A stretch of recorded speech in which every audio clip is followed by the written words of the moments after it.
ഈ മെറ്റീരിയൽ ലൈഫിൽ നിന്ന് ഒരാൾ മരിച്ചു കഴിഞ്ഞാൽ അയാളുടെ ശരീരത്തിലെ എല്ലാ ഓർഗൻസും അവിടെ തന്നെ ഉണ്ട്.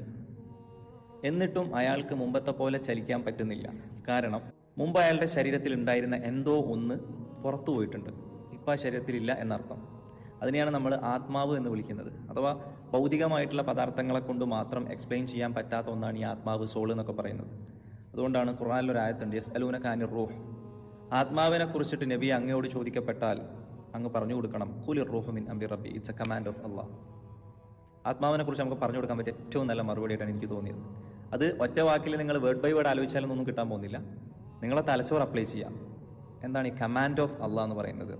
അപ്പോൾ ഇൻഷാ അല്ലാഹ് ആലോചിക്കുന്ന ആളുകൾക്ക് കിട്ടേണ്ടതാണ്. ഞാനൊരു ഫണ്ടമെൻ്റൽ തിയറി പറയാം. നമുക്ക് ദാഹം എന്ന് പറയുന്ന ഒന്നുണ്ടെങ്കിൽ ഈ പ്രപഞ്ചത്തിൽ എവിടെയോ വെള്ളം എന്ന് പറയുന്ന ഒരു സംഗതിയുണ്ട്.